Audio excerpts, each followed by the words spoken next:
Vamos lá. Essa pergunta próxima aí, ela é uma pergunta, assim, tanto quanto teológica, intrigante, mas importante. Simples e também complexa. Sobre onde nasceu a igreja, né? Sobre a origem da igreja. A igreja, tem a ver com o Antigo Testamento, o Novo Testamento, é uma instituição que foi prevista, e surgiu no novo ou não, sim, porque essa ideia de temporalidade da igreja, porque sabe, né, pastor Ronald, tem gente que coloca Abraão, Isaac e Jacó no contexto de igreja, tal, enfim. Enfim, a pergunta é, onde nasceu a igreja? A sua origem, pastor Ronald? Eu gosto de um texto de Pedro que ele diz que Cordeiro morto desde a fundação do mundo. Eu gosto dessa expressão do texto de Pedro, da Epístola de Pedro, e principalmente de Lutero, quando Lutero fala, antes, quando Deus disse haja luz, ele já tinha visto uma cruz. A igreja nasce no coração de Deus e é revelada para nós nesses últimos dias, né? Nesses últimos dias que eu digo 2000 anos, né? Você vai ter sombras dela no Antigo Testamento, sombras, só sombras, né, de manifestações, mas de fato a manifestação vívida dela é no Novo Testamento. Principalmente quando Cristo ali em Cesareia de Filipos, como o pastor Dilton disse de maneira muito, muito interessante, quando ali na pergunta para os discípulos quem diz os homens ser o Filho do Homem, e Jesus então manifesta ele ser o fundador e o dono da igreja. Eu também te digo que tu és Pedro, sob esta pedra edificarei a minha igreja, minha, né? Minha igreja, as portas do inferno, a palavra porta, né, do inferno é cidade, é cidadela da morte, não poderão opor-se, né? Não poderão opor-se à minha igreja, né? As portas do inferno não vão conseguir enfrentar a minha igreja. A ideia de Cristo é que quando a igreja do Deus vivo, né, é um Deus vivo, e as portas do inferno, Hades, cidade da morte, ou seja, quando a igreja viva começar a marchar na terra, a cidade da morte vai cair. Então essa expressão de igreja já demonstra onde essa igreja nasce. Essa igreja ela tem origem, em primeiro lugar, no coração de Deus. Você vai ver, aí a gente trabalha um pouco sobre eclesiologia, você vai ver sombras dela no Antigo Testamento, sombras, só sombras. Mas a manifestação, de fato, ocorre no Novo Testamento. Fundamenta-se em Jesus Cristo e a inauguração em Pentecoste, Atos capítulo 2. Pastor Gilton. Sobrou nada para mim, pô. Agora aí me deu troco aí. Não, exatamente. Eu até fiz uma anotação que tinha colocado aqui. No sentido transcendental, a igreja ela nasceu na eternidade, que ela nasceu no coração de Deus, né? Exatamente. No propósito eterno de Deus, a igreja existia, assim como o Cordeiro foi realmente morto antes da fundação do mundo. Quando Jesus passa pelo Calvário, né? Ele, vamos dizer assim, ele coloca as bases da igreja, o fundamento do seu sangue, do seu corpo, né? Ele, lá, já na ceia, em Mateus 26, ele já coloca meu corpo, o sangue, façam isso todas as vezes em memória de mim. Ali ele já está expondo ali o projeto dele, como um arquiteto que projeta aquela grande obra. E aí, quando você vai para... outro dia eu estava até conversando com o Gilson sobre isso, mas aí ela vai se tornar, quer dizer, saindo do aspecto invisível, né, e vindo para o aspecto mais visível, mais legal, vamos dizer assim, ela tem já, em Atos 1, a gente já, o pessoal não fala muito sobre isso, a gente é ponto comum, é ponto pacífico, que a igreja começa no Pentecostes e tal, mas quando você vê Atos 1, eles já estão, depois da ascensão de Cristo, a igreja já começa a se reunir, eles começam a se reunir, inclusive fazem uma assembleia, escolhem Matias como o sucessor de Judas, né? Eles têm ali uma reunião, eles têm uma assembleia ali. Isso é fato, está ali no texto, a partir do 12 de Atos, você vê isso. Mas ela, de fato, é entendimento comum, entendimento da nossa linha pentecostal, que a igreja, de fato, ela é inaugurada no aspecto mais físico, mais humano, como essa eclésia, né, essa assembleia que se reúne a partir de Atos capítulo 2, então aí ela vai ganhando um corpo, né, ela vai ganhando uma forma, vai ganhando os contornos, né, legais que a gente, humanos, sociais, sociológicos, antropológicos, eclesiológicos, tudo que você quiser colocar aí. Não, assim, essa aqui conversa, assim, né? Em muitos pontos nós comungamos e concordamos e, portanto, mais uma troca e um aspecto aqui, acolá, se destaca, enfim, né? Eu sou defensor, assim, quanto mais dessa igreja notadamente neotestamentária, Novo Testamento, né? Assim,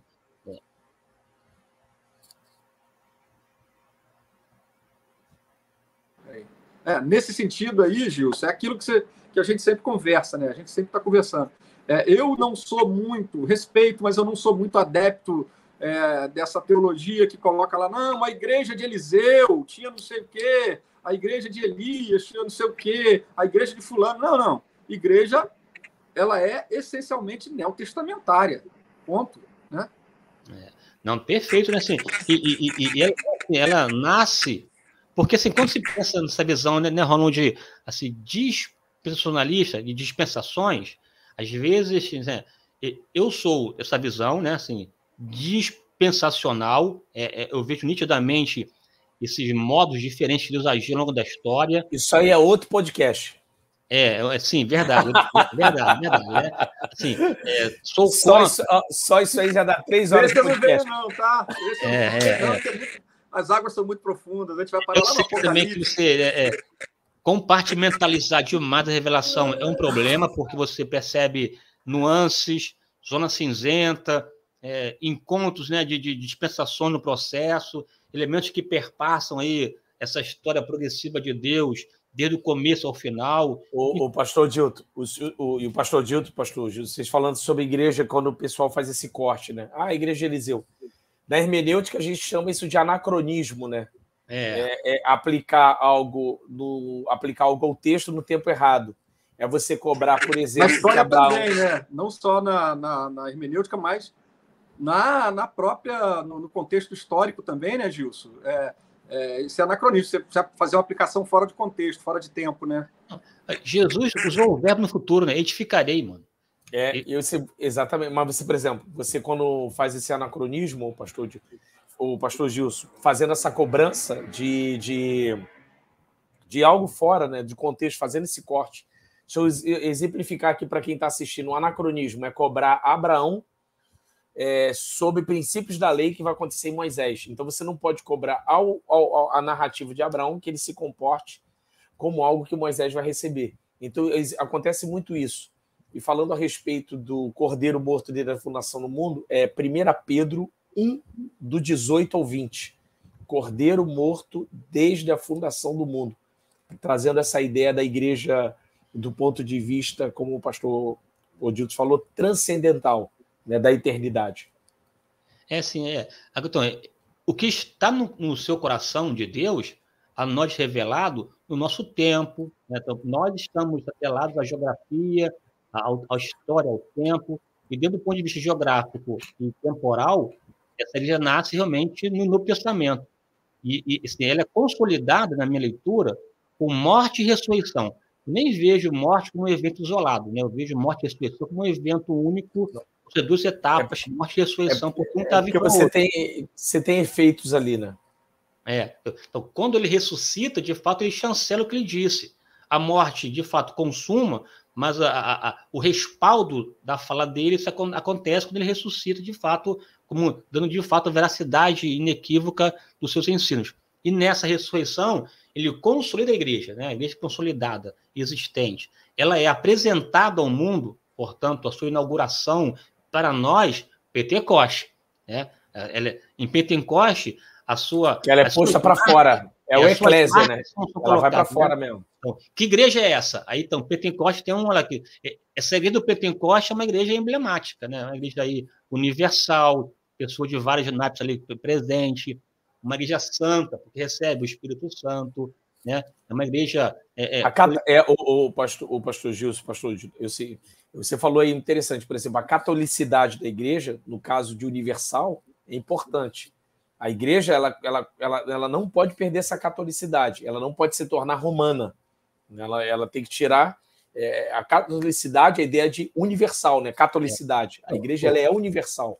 É isso aí. O Concílio de Nicéia, inclusive, né, que dá uma definição primeira de igreja, né? Aí dá até 4 marcas, né? A igreja ela é una, católica, apostólica e santa. Una sancta, né? Una, santa, católica e apostólica. E, de fato, que é um pilar interessante. Una, com unidade. Única. Por mais que haja essa multiplicidade denominacional, enfim, mas tem questões essenciais que são negociáveis, mano. Né? Tem Inegociáveis. Unidade. Assim, santa, de fato, ela é chamada para fora. Então, igreja que se mistura, que se vincula, que não estabelece um contraponto, nem uma contracultura, se perde no meio da multidão. É a firmeza da verdade. Ele é firmeza. Da coluna e do baluarte. Católica é seu aspecto universal, né? De povos, tribos, raças, nações, enfim, não se contém num espaço só. E aqui eu avancei porque apostólica. É importante. Apostólica, mano. Essa apostolicidade é fundamental. Né? Igreja tem que ser apostólica. E quando aqui eu digo apostólica, é que está atrelada à doutrina dos apóstolos, ao fundamento. Se eu hoje, enquanto igreja... Atos 2:42. Zombo, ignoro Paulo, Pedro, João e tal, enfim, eu estou perdendo o aspecto fundamental dela, que é o aspecto apostólico. Porque esses apóstolos aqui, vale aqui ressaltar, eles foram enviados, mano. Se forem enviados, é um poder delegado. Se eu os ignoro a autoridade posta neles. E quem os delegou? Jesus. Então, assim, a gente, às vezes, a gente brinca com isso, né? A gente brinca com esse negócio, né? Mas aqui não. Se a igreja perder o aspecto apostólico, não sou aqui dizendo que é igreja católica apostólica romana, que a ideia da apostólico, né? Olhar bíblico. É de envio. Por exemplo. Dentro de Atos 2:42, né? Comunhão, oração, perseveraram na doutrina dos apóstolos. E aonde está a doutrina? Pastor Dilton, chegou aí, mano. Não, era isso aí, cara. Mas, nossa, eu pensei que a gente ia falar sobre isso mais na frente. Mas essa coisa de falar da igreja é tão efervescente, né, cara, que os assuntos eles vão se entremeando, né? Uma coisa conversa com outra. E é isso aí. Ela é apostólica por causa da referência da igreja liderada pelos apóstolos e os fundamentos que eles colocaram ali. Atos 2:42. Teológico e etc. e tal. Entendeu? Quando você vê Atos 2 a partir do 42, né, eu posso listar ali umas 15 características da igreja que a gente pode conversar mais na frente aí, se você quiser, Gilson. Mas é o seguinte, então ali está ali o fundamento, né? Na doutrina dos apóstolos, na oração, na palavra, na doutrina dos apóstolos, na comunhão, nas orações, no partir do pão, e etc, etc, etc e tal. Então, quer dizer, ela é apostólica por conta das bases que esses apóstolos colocaram, o viés que esses apóstolos colocaram nessa igreja, entendeu? A partir da revelação de Cristo, daquilo que eles aprenderam de Jesus, daquilo que eles viram, daquilo que eles receberam, o que Paulo vai dizer, o que eu recebi do Senhor também vos ensinei, né? Os discípulos andaram com Jesus, Paulo recebeu uma revelação, né, do Evangelho, enfim. Mas tudo isso dá uma base sólida, é uma referência quando você olha para a igreja, né, a primeira igreja, a igreja dos apóstolos, ela nos dá um parâmetro, nos dá um caminho, nos dá um direcionamento, e se fugir disso aqui, irmão, aí não dá. Ronald, aqui, pegando aqui um gancho do pastor Dilton. A igreja de Atos, de Pentecoste, de Atos, é igreja paradigma? É modelo? Sim ou não? Claro. Tem problema, mas vai ter muito problema, porque a igreja do Novo Testamento é a igreja de Éfeso. A igreja de Éfeso é a igreja do Novo Testamento. 50 mil membros, mais ou menos, alguns historiadores, alguns comentaristas vão dizer. A igreja de Jerusalém ela vai ter dificuldade, vai ter a igreja de Antioquia. A igreja de Éfeso é a igreja, assim, do meu ponto de vista, estudando, é a igreja referência, né? Atos, a igreja de Jerusalém, ela vai ter dificuldade para sair, aquela coisa toda. Vai ter que intervir ali do ponto de vista da perseguição, mas é uma igreja simples, ela utiliza o modelo judaico de presbíteros e diáconos, né, na sua estrutura eclesiológica, porque você imagina o pastor Gilson e o pastor Dilton, você começa a igreja com 120 e termina com 3.000 almas. Poxa, como é que você resolve esse problema? Então, eles vão recorrer ao modelo judaico, né? Um modelo simples de estrutura eclesiástica. Aí eles põem aí o ponto que eu falei aqui de Atos 2,42, né? Perseveravam na comunhão, no partir do pão, nas orações e na doutrina dos apóstolos. Eu até brinco, né?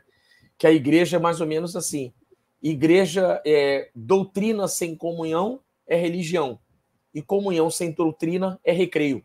Então você tem que ter o equilíbrio, né? Você tem que ter palavra e comunhão. Se você só tiver comunhão e não tiver palavra, é recreio. Então eles vão usar o modelo judaico, de uma estrutura bem simples, muito simples mesmo, né?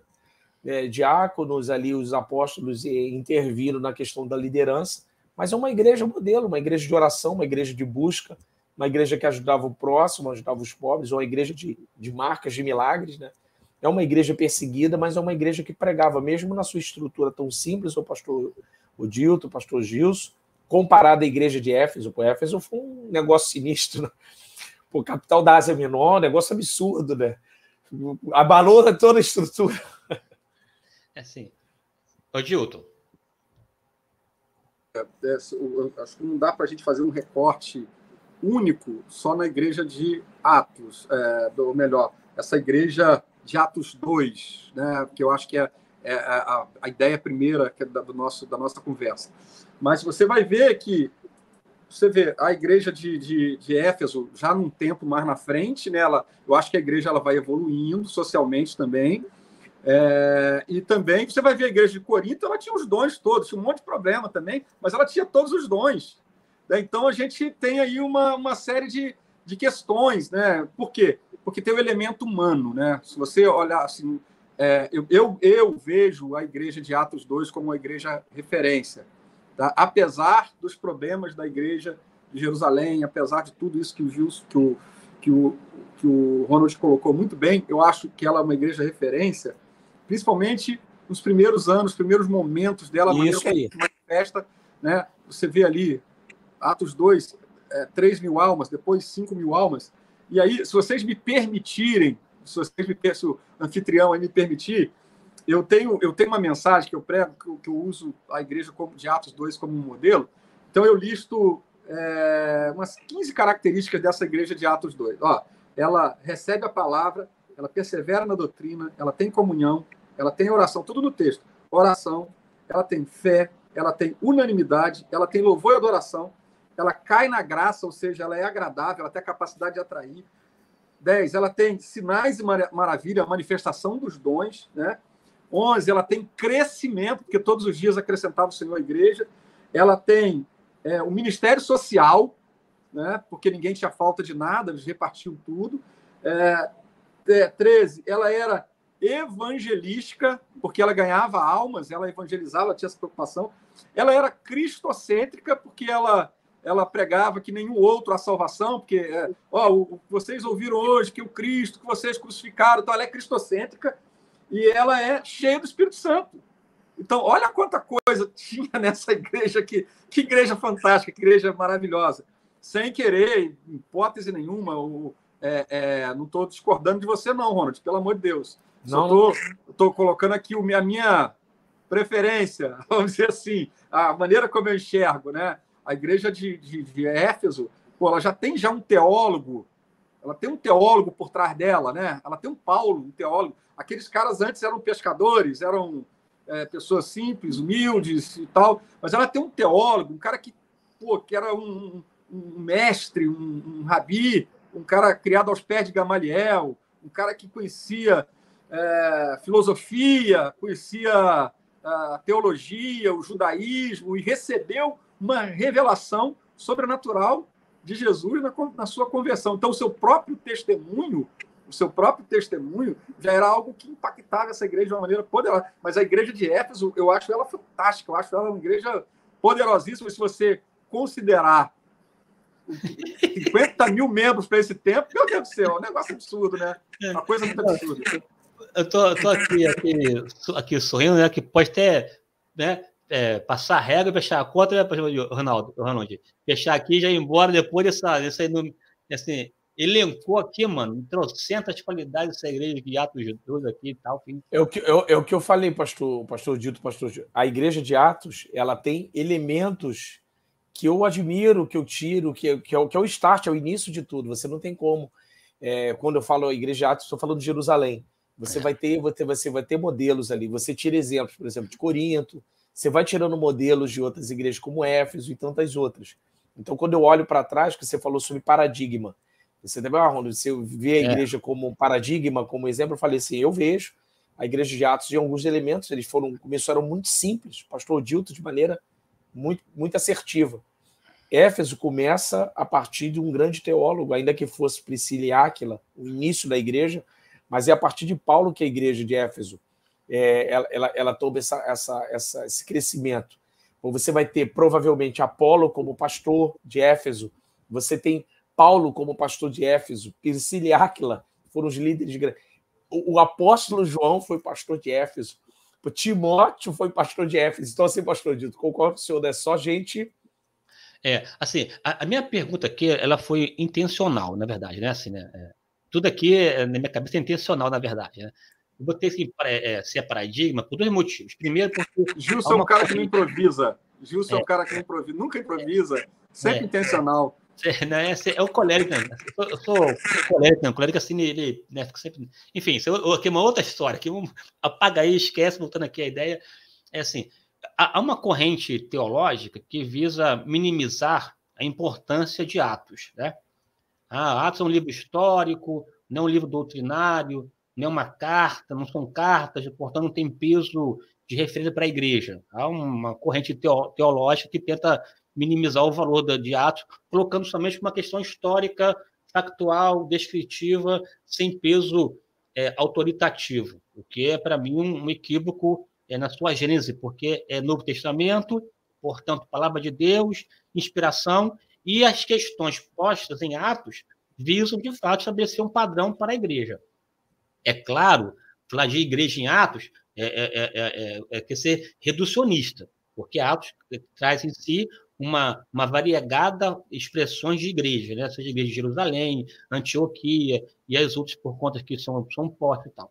Agora, Atos 2, eu coloquei também intencional, porque na minha cabeça, esse Atos 2, Deus fez questão de mostrar ao mundo quem é essa igreja que ele fundamentou. Então, ali tem um quê distintivo. Nessa Atos 2, tem humanidade ali presente. Humanidade, que eu me refiro, com as suas fragilidades, dificuldade de compreensão, de relacionamento, de lidar, Ronald, com esse judeu helenista. Portanto, é uma igreja que carrega aí de uma história judaica, a sua compreensão, a sua forma de ser, e essa visão judaica traz problema para ela. É uma igreja humana, porque a igreja, de fato, é formada também por pessoas, com os seus equívocos. É tão forte esse equívoco. Que o modelo de liderança, pastor Gilson, que eu falei, é um modelo de liderança judaico.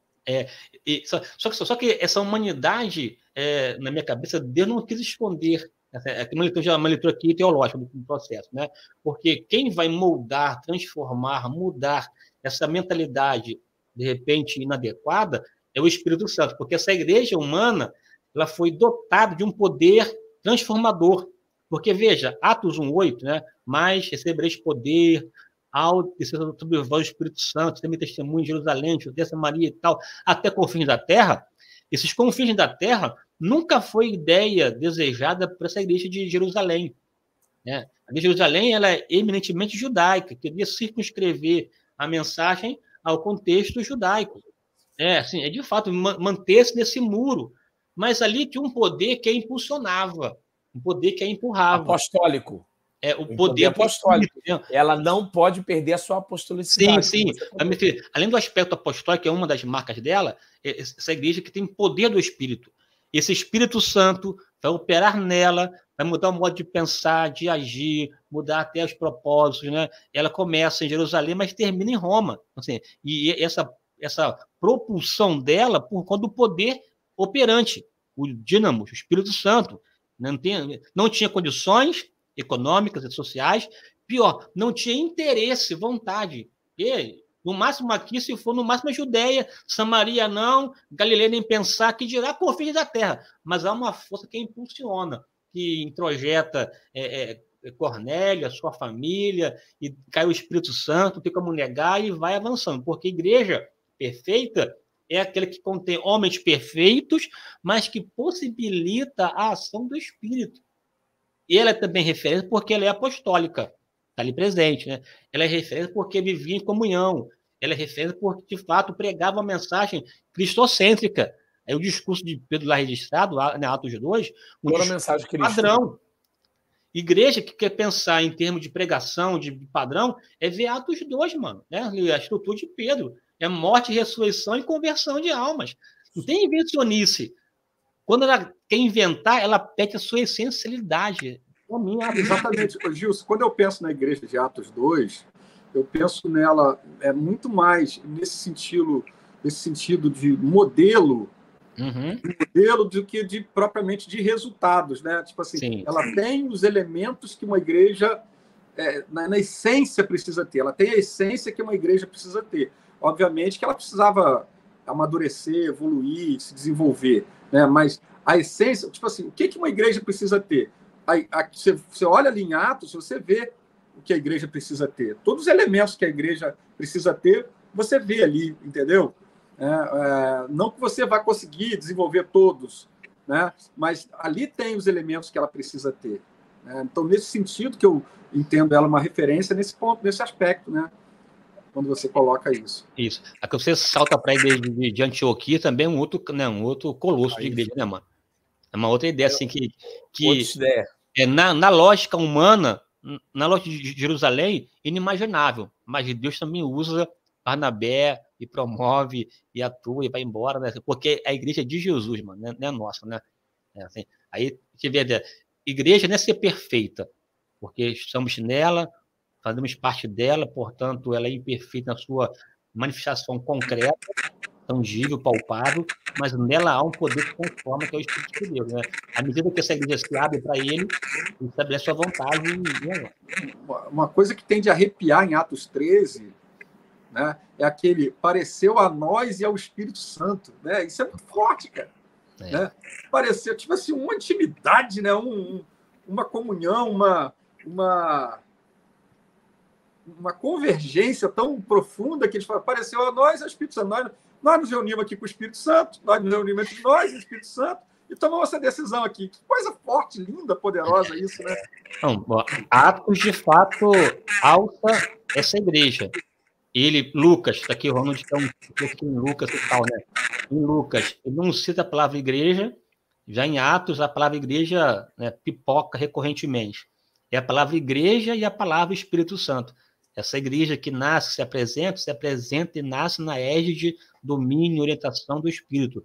Ele, né, o Espírito sinaliza pecado, separa Barnabé e Saulo, dirige, enfim, orienta essa dinâmica que dá no aqui e agora, na égide do Espírito de Deus, né? Daí essa igreja de Atos, no sentido mais amplo, por mais que haja N igrejas, Atos de fato estabelece que é possível viver uma igreja dinâmica com as suas humanidades, mas porém guiadas por Deus